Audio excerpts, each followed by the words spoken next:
so much for all coming to the last time slot in room 7. We're full. I'm really happy to see that. So welcome to Help, I Hate My Teammate.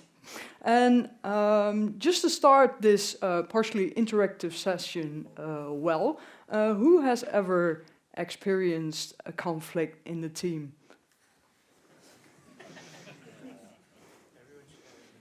Well, and now you're here. So, well, who am I? My name is Jessica. I'm a backend developer and on and off Scrum Master on the team I'm in. Currently, I'm working for het consultancyhuis, and in that job, I'm with Aliander right now. So that's more enough about me, I think. So, about the goal of this session. So today, I really like to learn from each other about what kind of things have you experienced. Do you recognize things that other people have experienced, that I have experienced, and to really learn from each other. And give you some tips and tricks on how to prevent, but also handle and resolve conflict. So first I'll give you a little bit of statistics, a bit of background information about what I'd like to discuss before we get to the interactive part, which this comes in. First, I will introduce a Mentimeter. So for that, you could use your phone and you could do some voting. And then I'd like to debate on the answers that you've picked. There's no right or wrong, so that's all easy. It's just about learning from each other, really. And after the interactive part, I will do a bit of a wrap-up, share some things that have worked for me in the past, and that should conclude the session by then. So, what I'd really like to talk about today is when you are in difference in any form with the teammates that you're in a team with, or that come into your team. And that can be about disagreeing, that can be about not really being able to work together very well, all sorts of things. So why I was thinking about this when I was in such a situation myself was, how often does this actually happen? Am I the only one who's experiencing this? Well, really, no. As research shows, managers spend about 20% of their time on helping people in their teams dealing with conflict. So that's a day a week, you could say. So research also shows that about 20 to 30% of the people working in teams experience conflict in a year. So about 20 to 30% of everybody who's working in the Netherlands. This is. In America, it's way well, we're not going to talk about America. And even over 70,000 people in the Netherlands report in sick because they experience physical complaints, reportedly as a result of a conflict on the work floor. And that's an underestimation, because this is what people report. But there's also a lot of cases where people, of course, don't report that. One disclaimer. A lot of cases and a lot of examples today are about where people have good intentions and where someone may intend something very well, but the perception of someone else may be very different. Things might be hurtful for someone and for whatever reason. But that doesn't change that the intentions are good. So I want to state bad intentions or deliberately abusive behavior they're never acceptable. If that is something you experience, that is not something you could solve with any of the tips or tricks I'm going to provide. For that, I would just say to reach out to a company counselor or anything like that. So that said, that besides, so how do we could we prevent conflict on the work floor? Well, of course, there are many ways, but the things I learned over the years is that we could prevent and resolve conflicts better if we talk about our values and our opinions and our differences in times that we're not in conflict, or not in conflict yet, or at all, hopefully. Because then the conflicts are much less likely to arise. So to do that, you could invest in relationships with your colleagues, and that's a bit of an open door, but it's a bit obvious, but try to do that without prejudgment. And really, if anything, I could encourage you to reach out to the manager or to the team lead if you're experiencing difficulties before real conflicts arise. So, what are the phases of a conflict in such a way? Well, the first phase, I'll spoil it right now. There are 5. The first phase is basically you're unaware of the conflict. Well, that sounds kind of weird, right? How can you have a conflict, but the first phase is you're not aware of the conflict? That sounds kind of weird, right? Well, this is the phase where people pick their battles. So yeah, I might be frustrated about this, or I might not really like that, but you know what? It doesn't really influence me that much. It's fine. I'm not going to bring it up.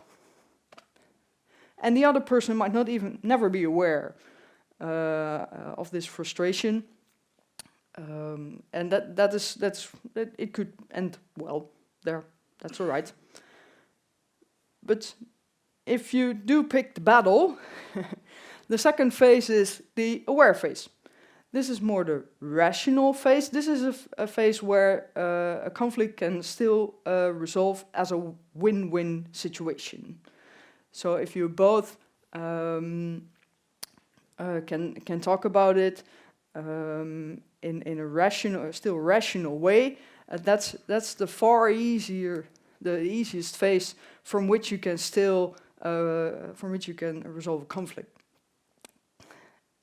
If not, though, if people start to take sides, start to take stands, you come into the more emotional phase of a conflict. So this usually tends to go towards more kind of a win-lose situation. That's already a bit more difficult to resolve. But when things really start going sideways is when things escalate. That's an only loser situation. So you really like to avoid getting there at all. And it will also take a longer time to eventually get to a resolution. So it's the best to get to shortcut to the resolution as soon as possible, of course. So what really helped me in looking and working with different people that are very different to myself are a few models. And these models really, they like to box people. I don't like to really box people. But it gave me some insights. Like this is from the DISC model. That's because that's the first letters of the boxes. So the more dominant ones, or the more stable ones, or the red ones, or the green ones.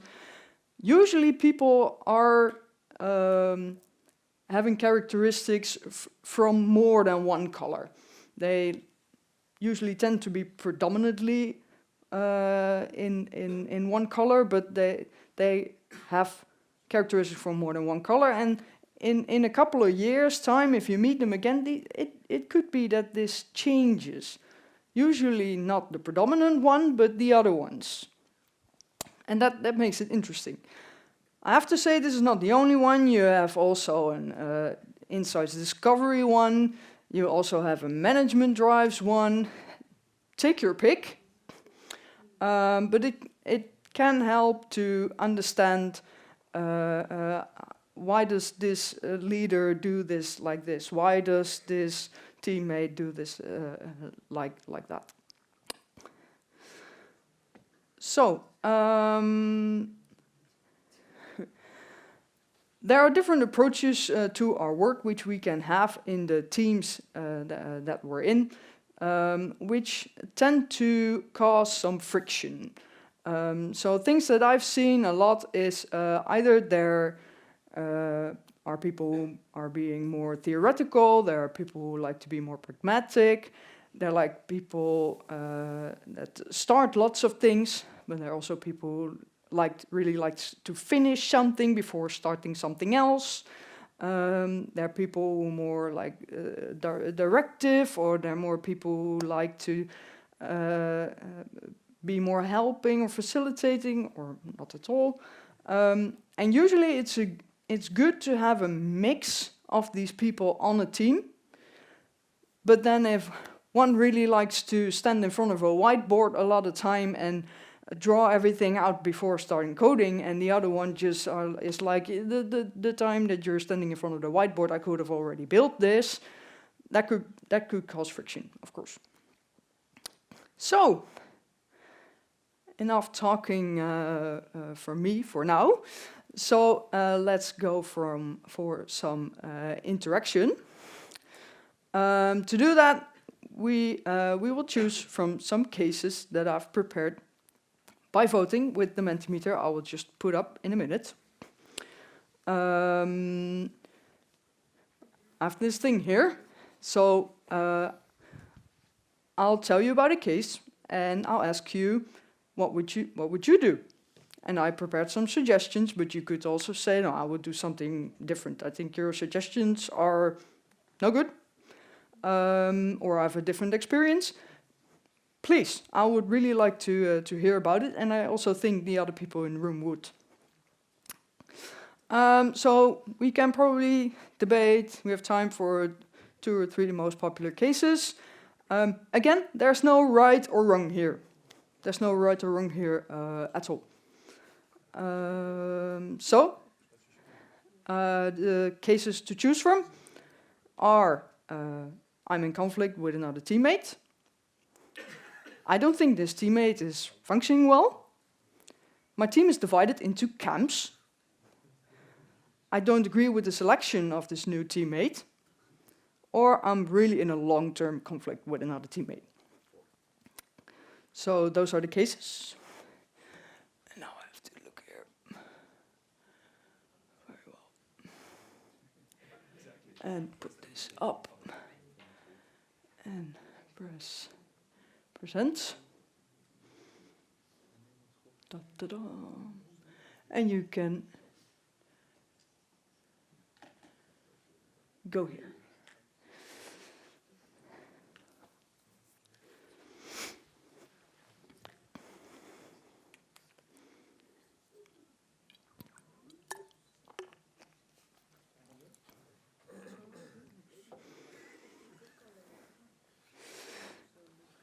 All right, well,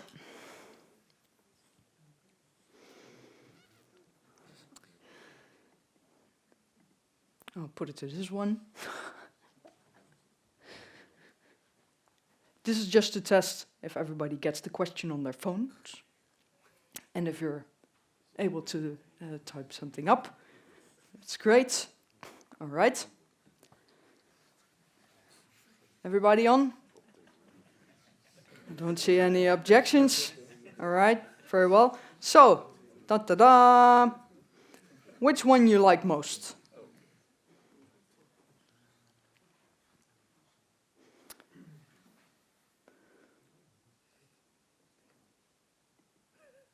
And you're able to vote now.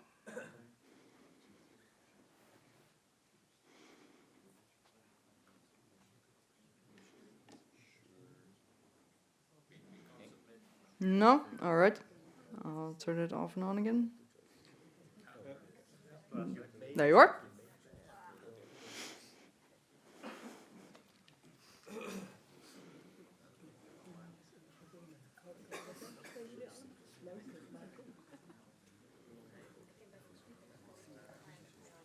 All right.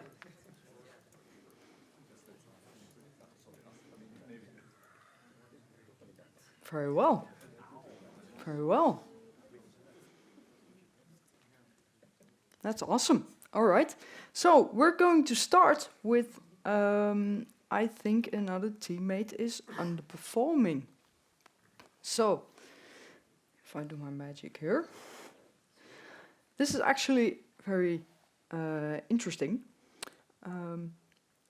I looked up some stats, and from a source at Arbonet, Netherlands, they say that 35% of the team conflicts evolve around two people disagreeing, but also 20% of team conflicts evolve around one individual. So this is also where I got the type of conflicts. And actually, it's really interesting for me to see that there's a lot of recognition. So the most votes went to, I think my teammate is underperforming.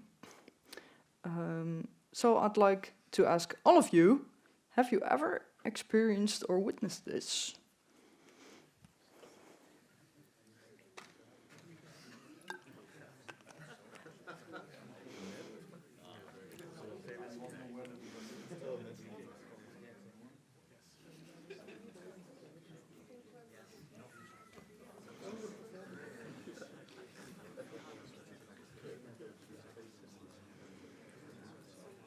All right, well, that's a lot of recognition right there. So, last question before we go to the debate on this subject is, and I'll tell you a bit of a case. I've been in this position as well myself. Yeah, you can vote or you can wait for the case. That's fine. I came on this team, and there were quite some team members who were there for a long time. And after a few stand-ups or a few weeks, I was like, is it just me? Or is this team member a bit special? You could say. I was thinking that for myself. And I was like, I don't think this guy is actually producing very much. And he doesn't let me help him.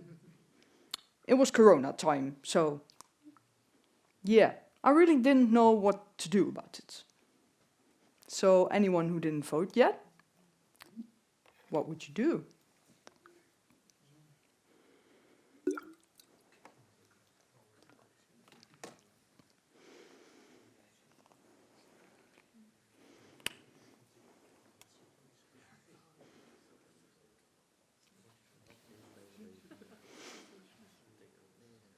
All right.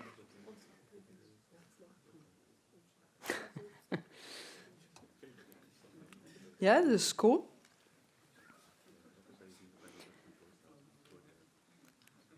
Yeah. Yeah, I like that. I'm actually really curious who likes to raise their hand on they would talk to the teammate, him or herself. Yeah, all right. Who would talk to the team lead? Who would maybe talk to the team lead about how to talk to the teammate? Because that's what I did. That's the next step sometimes. Talk to the team lead after you try to talk to the teammate. Well, that could be very well. You know what? Would you like to elaborate on that? You can talk in the top, in the black thing. So, I have experienced throughout time, like being in multiple teams and so on, it can happen that talking to a teammate, even multiple times and with different phrasing, and even in the same native tongue, for the message to do not land as expected. So when you don't know how to phrase your message anymore, you can talk to your team lead and ask and say like, look, I think we are misunderstanding each other. Can you help us like improve the communication? Or this is what I want to tell. It sounds a little bit like therapy maybe from the team lead, but also it's the role of the team lead to look over and listening to everybody in the team and their opinions. So it can be some differences in between that, and the team lead can help in, you know, either bringing a new perspective or maybe expressing better what one person has to say to another one, you know. Not necessarily think of like talk to the team lead from the perspective, yeah, you are the team lead, solve this. Yeah. But actually to improve communication between three people. Mm-hmm. Sorry. Good. Great. Who would like to respond to that or share their experience? Yes, please. Like this thing already. Yeah, so what? Been in IT since 1995, as you can tell by the gray hair. It's not so much a conflict with the teammate. In my long tenured career, it's a challenge with the team lead. And that's why I selected nothing. Because the team lead has the power. To do what? Either take action, not take action, or deliver retribution. Mm-hmm. Right. Well, in my case personally, I was wondering, is this teammate getting the help he needs? Is the team lead aware of this? Does the team lead even agree with me? Because I came on the team new. So that's why I first went to the team lead. So does anyone, I'm also very curious, someone who said something else. Yeah? All right, we'll get across later. I'm kind of shocked that someone underperforming should lead to conflict, because in my opinion, I've never experienced it as conflicting, that someone is underperforming, and I see it more as an opportunity to start teaching instead of making it into a conflict. I've never experienced that in my life, so that's why I chose something else, start educating. Good, very good. Yeah, we'll get down later. Who likes to respond up there or tell about there something else? I'm going to throw it behind me, and I'll see who catches it. All right.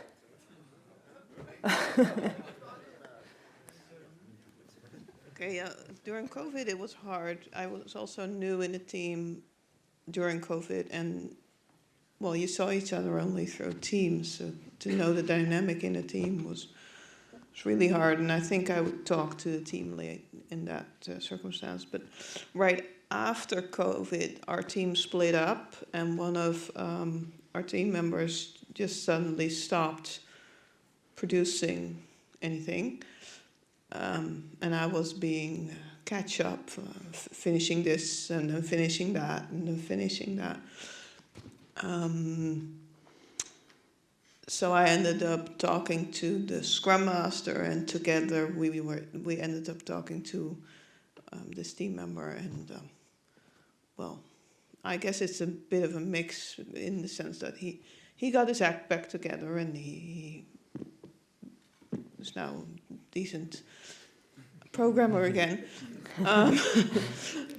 I guess sort of education, certainly not something that only the lead has to do, anyhow. All right.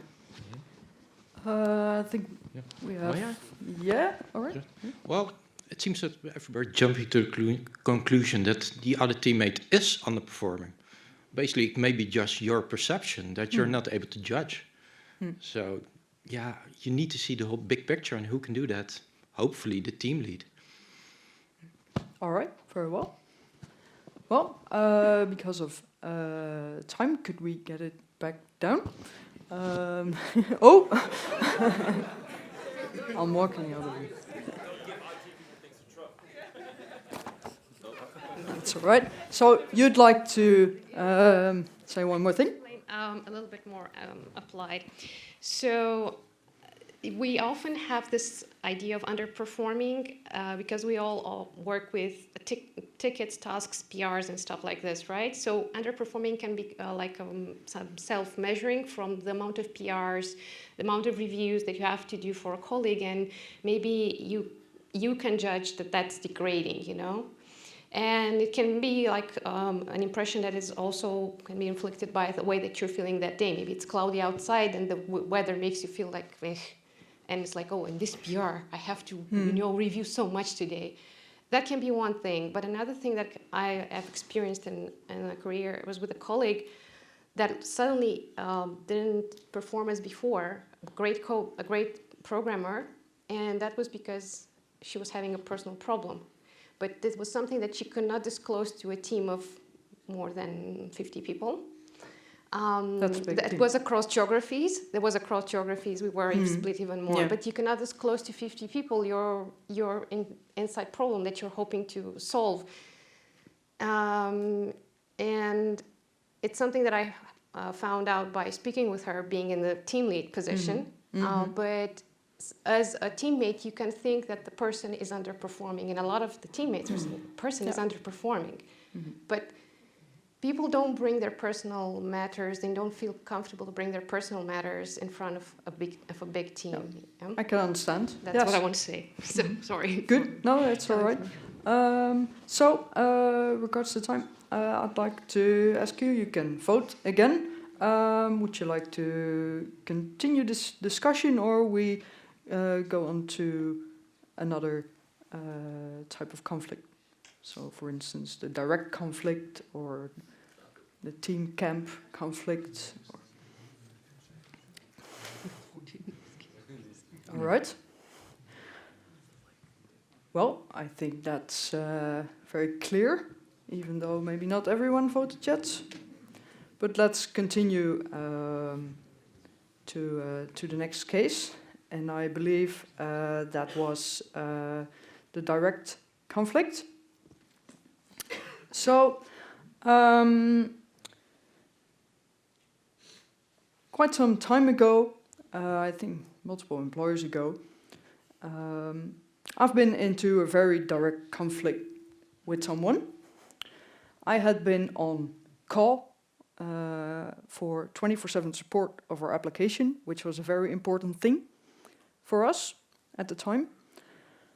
And usually the tendency was this never happens. You know, you're on call, but this never happens. Well, one morning at 6 o'clock, it happens.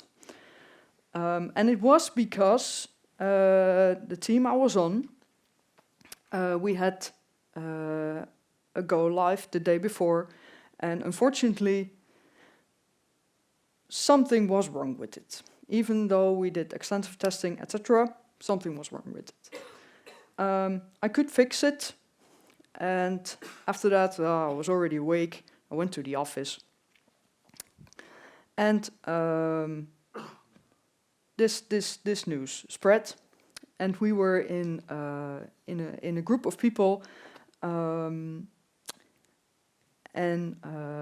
one teammate wanted to discuss that with the whole group. I mean, it was like 40 people that were there at the office today, because he thought it was of the very, very essence that this was about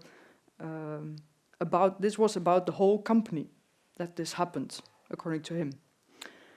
And I heard him talking, and I really got a bit fed up, because I heard him say some things that I was like, you don't know that.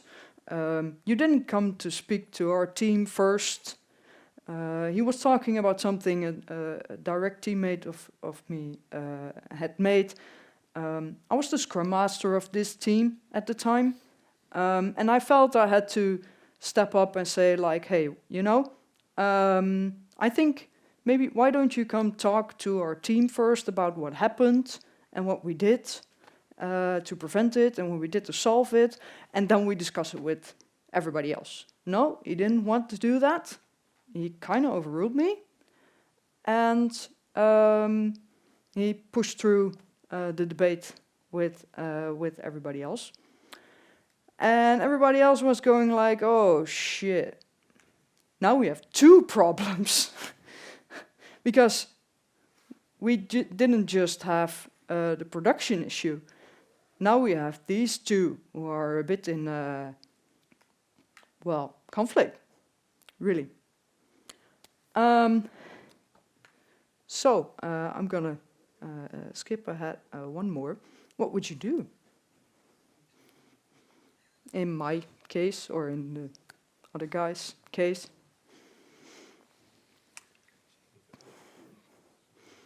Can you respond? Yes.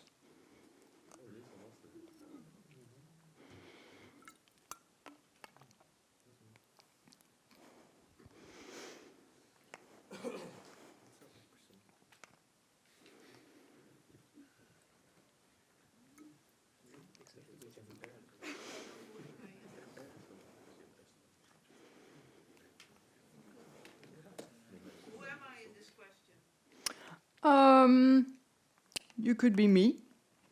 Yeah. Let's say you're me. Yeah. I was the scrum master of the team, but I was also a developer. I wasn't in a team lead role. No, not really. The team lead is not me. No.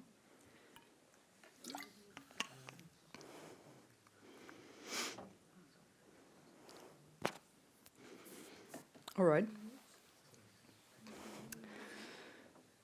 So, yeah, it's cool. I see a lot of talk to the team lead votes. But I'm also, again, I'm really curious who voted for the something else. Who voted for the something else and likes to say maybe something about that. Could you throw the box all the way over there? Throw it. Yeah, probably. Yeah, it's soft. Yes. That's what it's for. Please. Hey, can you hear me? Yeah. Yeah. So I voted something else because I think that is where I drove the line, because someone just gets angry and then does this very toxic behavior of getting everyone in there without zero knowledge apparently about how complex systems fail and how brittle they can be. What matters is that everyone are people, and we are actually in the business of people that is like facaded as engineering. So I would not actually like fight with the bully, to be honest. So like, what do you mean with that? It escalated over the way. Like the thing is, because they're basically bullying the whole team. So I wouldn't really allow that. All right. Who'd like also to respond to this question or to this suggestion? Maybe someone who voted something else? I mean, something I'm, else. and I'm something really a fan of instead of talking about somebody, talking with somebody, and then with the team lead together. So always three of us. Yeah. first time talk. Yeah, always. Three of Yeah. them. Yeah. If I can't work with the person directly, then I always do a three talk. Mm-hmm. Yeah. Yeah. Good idea, I think. Anyone else?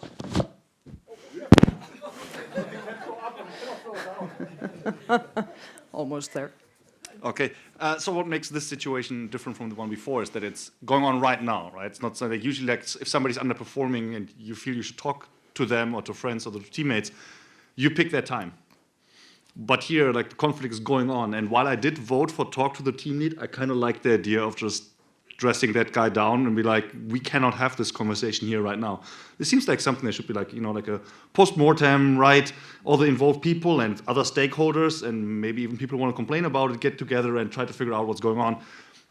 And I think actually, if that meeting had a lead in it, that lead should probably have said, like, we cannot discuss this here now. Like this, we cannot have 40 people discussing a 5-people issue where 35 are just looking on awkwardly, worrying whether this will be over soon. Yeah. All right. Good. Anyone else? Back again? I just want to add some small things from what she said, that this person is apparently a person in power and trying to overrule someone else. So that's why I said that it's a bit of a toxic thing. So maybe Yeah, it is. the team leads Right. don't have power, right? Yeah. So right. was there somebody else in that meeting who could have said, shut up, but they didn't? Or maybe too late? I'm not sure. I'm not sure, honestly. I'm not sure. Yeah. All right. Well, then I might very well tell you how it ended. That day we didn't discuss our little fight anymore. Both what we suggested happened, so also a talk about the issue itself with the team happened. We made some adjustments to the testing, to the deploying, etc. Then the next day, and this was before Corona, so we went to the office every day. The next day, the guy and we didn't talk. Just like not at all. And my team lead, he was more like in an architect role. He came up to me like, yeah, did you talk it out with him? I said, no, not yet, but we probably will. And the next day, the guy and we just talked it out. That's what happens. It's pretty boring, I know. And actually, we worked together for another 3.5, 4 years after that. In really, really well working relationship. Yeah, and there are a few things about this talking it out thing that I think made the difference. And I'll tell you that about that in the wrap up. Yeah, and I'm a bit in doubt about. You know what? Yeah, I think I'm gonna go there because of time. So thank you all for your contributions. And before we go, this may be a bit of an interesting. Statistic, but for now, what are you saying? Oh, hey there. I'd like to ask you, what are interesting things that you've heard from this discussion?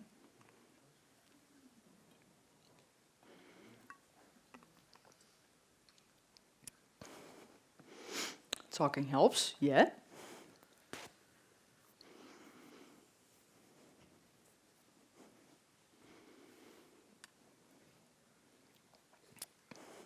Figure out who the team lead is. Open communication. don't forget you can be wrong. Mm-hmm.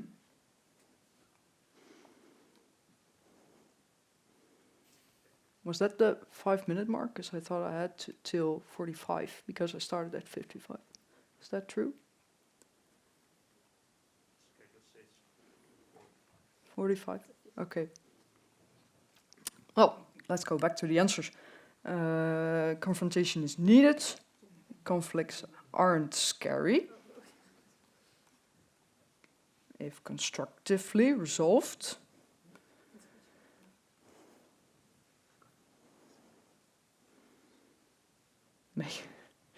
Yeah, this is cool.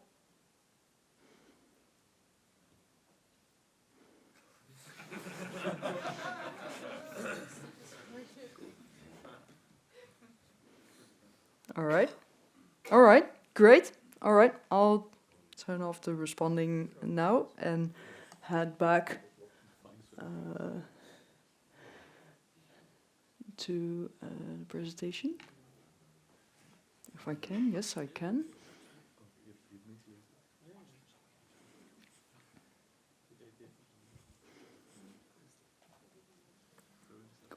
All right.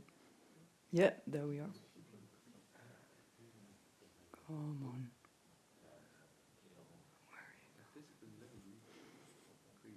Ah, there you are. It just needed a bit of time.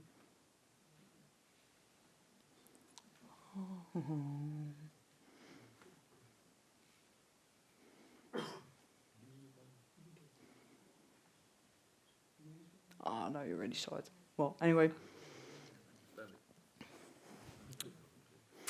All right. I'll just get to it myself. So, what I really learned from the conflict that of which I shared the case with you in particular is that it's so much easier to resolve a conflict and to work together before and after that when you share the same goal. And this was one thing that I agreed on with the teammate I had the conflict with, that even though we had a very different vision on how to resolve the production incident or how to evaluate the production incident, we shared the same goal, and that's less production incidents. And that's a good performing product. Something I also learned over the years is that it's really important to value each other's strengths. So people can be very different from yourself, but they might be really good at something that I'm not, and I can learn from that. And also, as a third thing, and this also applies to when your team is starting to divide into camps, is to find a common ground. So if one camps like to do one thing and another set of people likes to go into another direction, it could be a very good idea to have a mediator work with both groups and actually find a common ground or a third solution, a fourth, a fifth option to set that as a goal for the group as a whole to go from there. In all cases, it's key, and again, might be like very obvious, but it's really key to treat each other respectfully, to learn from each other.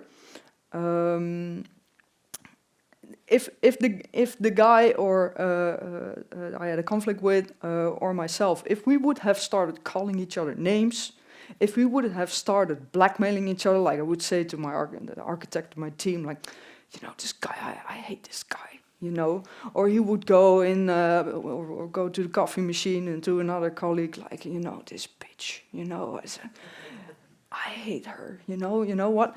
That would have made it so much more difficult to talk it out.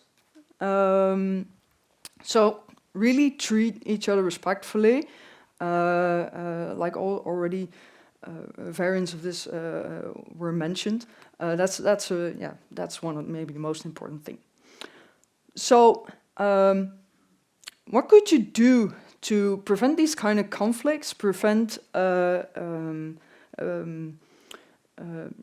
being in the weeds, and that's you do that by building kind of a fundament when you're not in a conflict. So how could you do that? Well, I personally believe that team, as I call them, kickoffs, they can really do a lot for the relationships between the people in your team. If they go the extra mile, it's really fun to go to a bowling alley together or something, sure, or to have the product owner launch a project. That's all cool. But what I'm mentioning here is really sit down together, or that could be in a different setting than the office, and do some activities together in which you have to work together, and in which are a bit tailored to combine everybody's strengths. What I did in the past year was when I found out that, or I observed that we were in a situation where nobody was really in conflict, but there were a lot of people that were new, and they had different ideologies. One was more going into an architectural direction, the other one a totally different way. Was that I organized what my colleagues now call the compliment retro. And what I did was I had these little notes, and for each team member I made a note and I just put the name on them, on top, that's all. I folded them, I put them in one big envelope, and in the morning at the stand-up I had everyone pick one, and I said, check, you don't have yourself. I picked one myself as well. Of course I got karma, I didn't get an easy one. And the challenge was to think over it over lunch, and at the sprint planning in the afternoon, we're going to start with the compliment that you've written down for that person, and we're going to do the whole round, and everybody tells, oh, I picked this person, and you know what, I think you're really good at this, or I think you're really good at that, or I think you did that do really well. So everybody gets something, really. And it helped. And another activity that you could do is sit down together, and everybody for themselves, they write down and they tell to the group, these and these are my strengths. I could teach you about this, I could teach you about that. But what I really like to learn is this or that. And I like to work on that this year. And maybe you could connect with someone who's really good at that as well. So these are things that really, really worked for me. In any case, I could only encourage everybody to reach out if you're in any kind of situation. Team leads are good for that. Just a part of that. You're not alone. You're not alone. That's really cool. Things like these conflicts are really common. They happen everywhere, all the time. To conclude with that, these are the books I read past year. To get a bit more active with this subject, and that's it, really. So thank you for your participation.